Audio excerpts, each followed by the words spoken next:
Di dalam babak pertama dalam kitab Yunus ada dua adegan. Pada adegan pertama ada adegan mengenai Yunus dan orang-orang Goyim. Dan pada adegan yang kedua itu ada Yunus dan Tuhan Allah Israel. Sekarang kita masuk pada adegan yang pertama, yaitu Yunus dan Goyim. Kita baca pada kitab Yunus pada bab pertama ayat yang pertama. Nyambung ayat 2. Nah, Yunus diutus untuk menemui kaum Goyim alias pagan alias orang-orang kafir.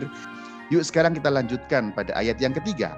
Sekarang Yunus sudah naik kapal siap untuk berlayar. Mari kita perhatikan, Yunus diperintahkan untuk ke Niniwe. Malah dia lari ke Tarsis yang jaraknya jauh sekali, bahkan arahnya berlawanan. Ayat 4. Tetapi Tuhan menurunkan angin ribut ke laut, laut terjadilah badai besar. Ayat kelima kita baca. Awak kapal menjadi takut, masing-masing berteriak kepada Allahnya.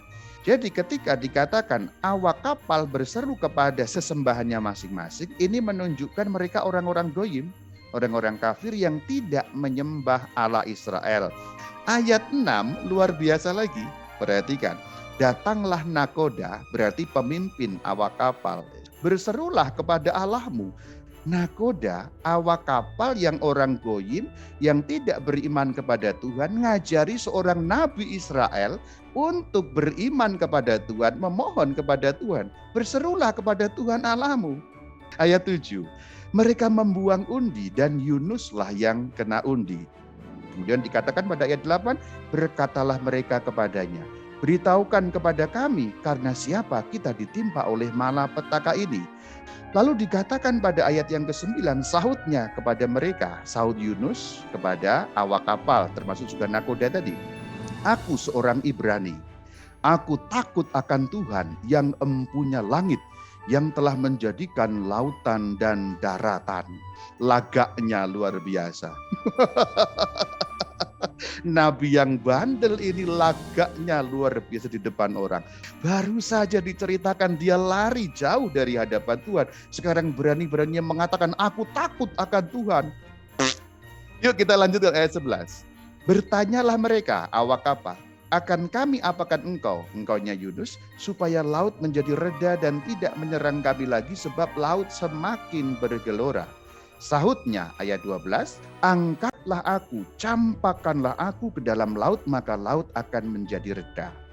Tampak akan ada sikap berkurban, mengorbankan diri supaya orang selamat, sehingga kapal selamat, nakoda, awak kapal semua selamat. Biarlah aku yang menanggung ini semua, buang aku ke laut, aku berkurban, kalian selamat. Yunus tidak semulia itu. Sejak awal kita tahu Yunus mau melarikan diri dari Tuhan. Maka kalau Yunus dibuang ke laut, niat untuk melarikan diri itu akan terlaksana. Itu sangat manipulatif dan sangat egois, saudara. Karena dengan dibuang ke laut ada dua hal.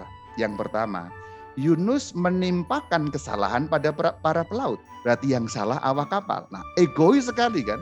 Nomor dua, Yunus mati, kalau dibuang kan logikanya mati, pasti tidak ada cara untuk selamat. Itulah cara melarikan diri dari hadapan Tuhan. Luar biasa bukan? Tetapi anehnya di situ, para pelaut menolak usul Yunus yang konyol itu. Pada ayat 13. Yuk kita baca sekarang lanjutannya pada ayat yang ke-14. Lalu berserulah mereka berarti para Goyim tadi, kepada Tuhan. Nah di sini rupanya kemudian mereka mengerti dan mengenal Tuhan. Ingat ya, Tuhan huruf besar semua YHWH YUD-HE, Tuhan Allah Israel. Di sini kita dapat membuat suatu penafsiran.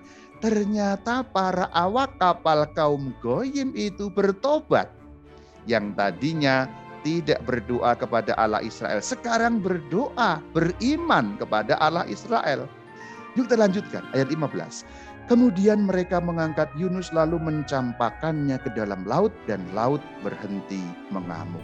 Ayat 17. Atas penentuan Tuhan datanglah seekor ikan besar yang menelan Yunus. Dan Yunus tinggal di dalam perut ikan itu 3 hari 3 malam lamanya. Yang ini nanti menjadi semacam nubuat atau tipologi bagi wafat Sang Kristus 3 hari 3 malam di dalam perut bumi mengacu pada tipologi perjanjian lama yang ini. Adegan pertama selesai. Yunus dan Goyim. Skornya berapa? 1-0. Untuk siapa? Untuk Goyim. Goyim bertobat dan Yunus tetap tidak bertobat, saudara. Haleluya, saudara. Adegan pertama selesai, kita masuk pada adegan yang kedua, yaitu Yunus dan Tuhan. Ini masih bagian dari babak pertama. Adegan yang kedua dimulai dari bab 2. Berdoalah Yunus kepada Tuhan Allahnya dari dalam perut ikan itu, katanya. Nah, ayat kedua dan seterusnya dari bab 2 ini adalah isinya doa Yunus. Nanti Anda boleh baca sendiri deh. Sekarang kita lewatkan saja ya bagian doanya ya. Langsung pada penutup adegan kedua sekaligus penutup babak pertama, yaitu pada ayat yang ke-10 dari pasal yang kedua. Lalu berfirmanlah Tuhan kepada ikan itu, dan ikan itu pun memuntahkan Yunus ke darat. Seperti inilah akhirnya. Nah itu wah, nah, akhirnya Yunus kembali ke darat. Maka dari darat dia ke laut dengan berbagai adegan yang sudah kita bahas.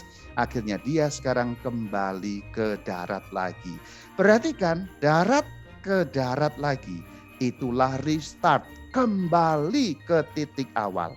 Maka tema bagian ini kembali ke titik awal menunjukkan babak pertama sesungguhnya diisi dengan adegan Yunus dari darat, bandel, ngeyel, lari, sekarang kembali ke awal mula, yaitu kembali ke darat lagi.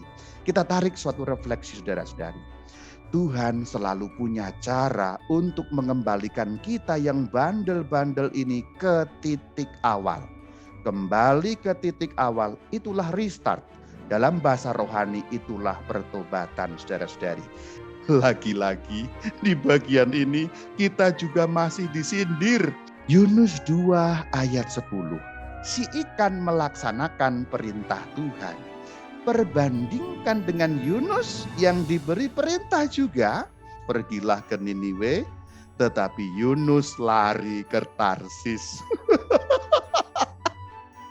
Ikan diberi perintah oleh Tuhan, ikan melaksanakan firman Tuhan.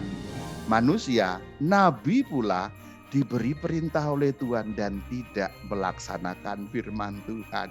1-0 untuk siapa? Untuk ikan yang bukan manusia melaksanakan firman Tuhan. Untuk sementara demikian makna kitab Yunus pada paruh yang pertama. Shalom Alaikum.